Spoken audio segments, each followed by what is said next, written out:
Bismillahirrahmanirrahim. Assalamualaikum warahmatullahi wabarakatuh. Waalaikumsalam. Selamat sore rekan-rekan yang sudah berkumpul terus setia mengikuti kami dari tanggal 15 dari mulai persiapan acara sampai acara selesai kemarin. Saya ucapkan terima kasih banyak. Yang pertama mungkin saya beserta istri mengucapkan belasungkawa untuk keluarga yang ditinggalkan, untuk ayah yang meninggalkan anak-anaknya, untuk anak yang meninggalkan orang tuanya, untuk ibu yang meninggalkan anak peserta suaminya. Berat rasanya memang melihat situasi yang kemarin yang terjadi.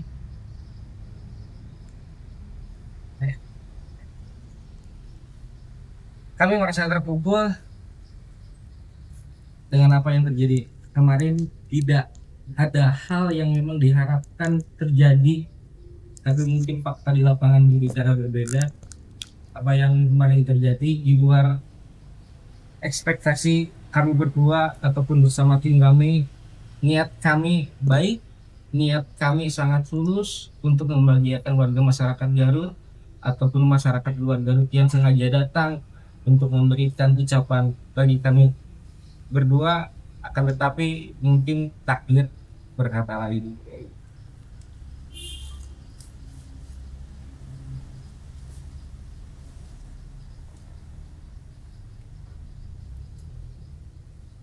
Kami berdua mengikuti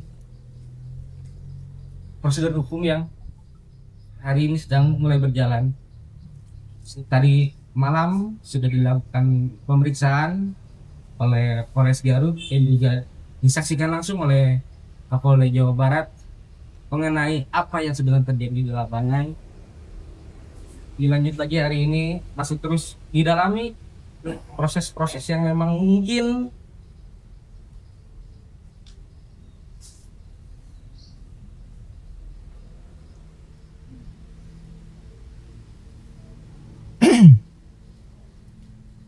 berat rasanya memang untuk semua ini. Saya memohon permohonan maaf untuk semuanya. Tidak ada maksud dan niatan dari kami untuk melukai hati keluarga korban. Saya serta istri saya malam telah berkunjung langsung terhadap pihak keluarga yang ditinggalkan. Dua yang kami sambangi bersama kebetulan ketika berjalan untuk keluarga yang ada di Sukawani, istri saya sudah drop dan tidak kuat, lalu saya pulangkan dulu ke rumah. Dilanjut lagi saya bergerak sendiri. Alhamdulillah pihak keluarga sudah dengan ikhlas menerima, dan juga pihak keluarga mengatakan bahwa ini memang musibah yang terjadi.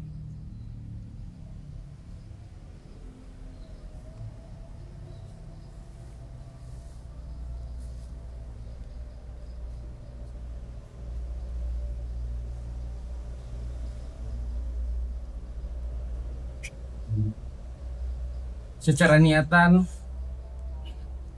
memang ada yang mengatakan makan gratis dan segala macam, padahal niatan kami bukan untuk makan gratis, bukan untuk memberikan hal yang cuma-cuma. Cuma niat kami hanya ketika warga sudah mulai berkumpul di pada siang hari menunggu acara kegiatan untuk malam, untuk hiburan yang diadakan oleh orang tua kami, saya berpikir daripada warga cuma hanya menunggu berdiri dan juga makanan masih banyak, ya sudahlah, kita berikan saja ke semua warga yang menunggu. Akan tetapi entah dan bagaimana kecewaan itu bisa terjadi, karena dalam konsep saya bersama istri itu dilakukan secara terbuka, tanpa ada penutupan, tanpa ada penyekatan, tanpa ada pengumuman. Jika memang rekan-rekan melihat ada flyer yang memang bertuliskan Balakai Serakan di jam 13.00 jam 1 siang, itu bukan untuk kegiatan tersebut. Akan tetapi sebelumnya rekan-rekan UMKM, kebetulan istri saya memang fokus konsep terhadap UMKM rekan-rekan meminta agar diadakan lapak-lapak untuk Car Free Night. Maka dari itu ditulislah Balak Kecerakan. Balak Kecerakan itu yang artinya bukan untuk makan gratis. Makan gratis itu yang saya ketahui terciptanya baru setelah jam 1 siang, setelah Jumatan baru ramai dimulai di media sosial adanya Balak Kecerakan. Makan gratis bukan Balak Kecerakan. Balak Kecerakan itu artinya untuk para pengunjung agar bisa menikmati makanan-makanan UMKM disiapkan, itu yang berjudul Balak Kecerakan. Makan gratis tercipta, saya pun entah dari mulut siapa tercipta makan gratis itu setelah jam 1 siang. Saya posisi setelah Jumatan buka YouTube, lalu ada thumbnail yang berjudul makan gratis. Itu yang sedang saya dalami. Saya pun sudah berkoordinasi dan sudah mendalami ke beberapa pihak dari mana mulainya ini ada kesan makan gratis. Untuk makanan yang tergelar itu murni hanya untuk masyarakat yang memang sambil menunggu, lalu dipersilahkan makan tanpa ada penutupan, tanpa ada penghalangan. Kebetulan di situ banyak yang petugas yang berjaga. Ya itu memang untuk itu. Daripada makanan terbuang sia-sia, daripada makanan entah kemana terbuangnya, ya lebih baik kita sajikan saja. Mungkin selengkapnya akan ditambahkan oleh istri saya. Bismillahirrahmanirrahim. Assalamualaikum warahmatullahi wabarakatuh. Sekali lagi dari lubuk hati yang paling dalam, saya mengucapkan turut berbelasungkawa untuk insiden musibah yang terjadi tepat 2 hari setelah hari yang saya tandai dari paling dahsyat di hidup saya. Sebuah pukulan yang luar biasa dari saya menghadapi apa yang terjadi kemarin. Saya tidak ada sedikit pun niatan untuk melukai, menyakiti, bahkan nauzubillah sampai ada yang kehilangan nyawa. Tidak ada sedetik pun, setitik pun di niatan hati saya.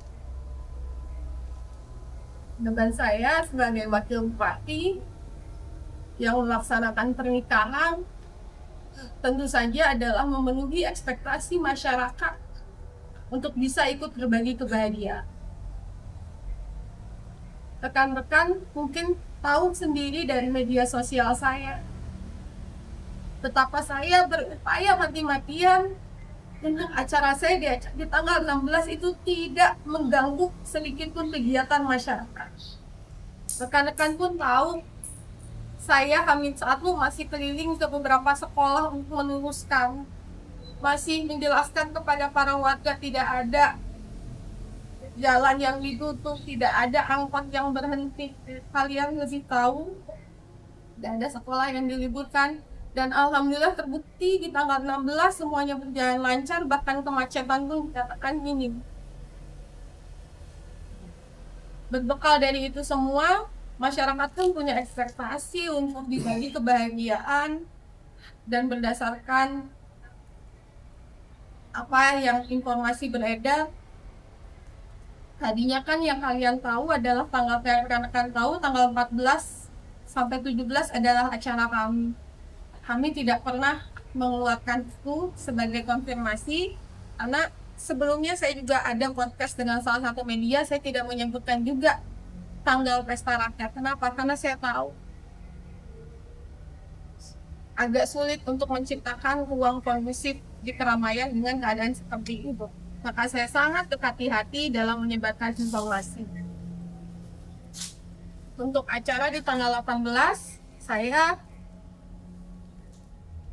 baru berani mengungkapkan ketika sudah ada lampu hijau dari kedua orang tua kami, dua belah pihak orang tua, baik dari pihak laki-laki maupun perempuan, karena bagaimanapun rekan-rekan tahu di acara pernikahan itu adalah akan lebih banyak permintaan orang tua. Maka kami sebagai anak hanya melaksanakan dengan sebaik-baik.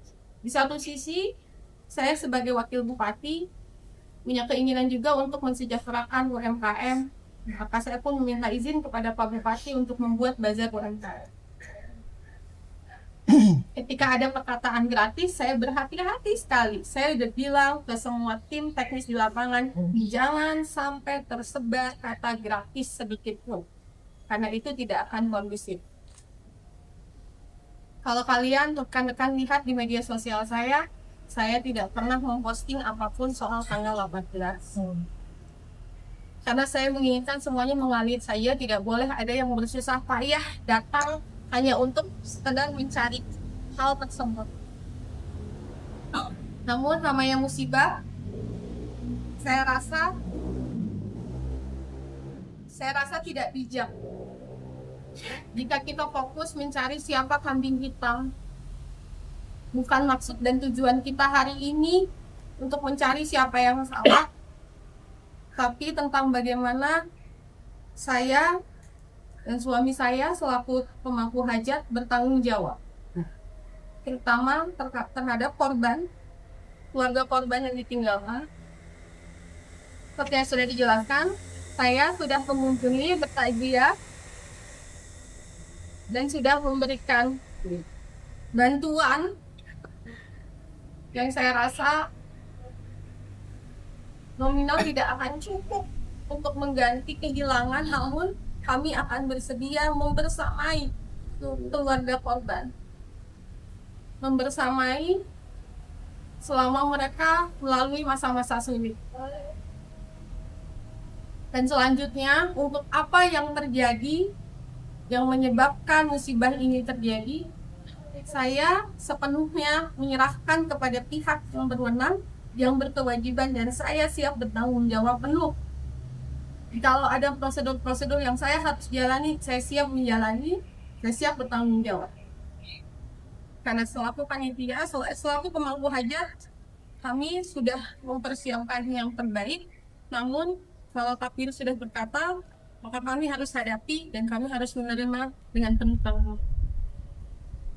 Sekali lagi, saya menyampaikan rasa duka yang mendalam, dan saya siap membersamai keluarga korban melalui masa-masa sulit. Begitu, terima kasih.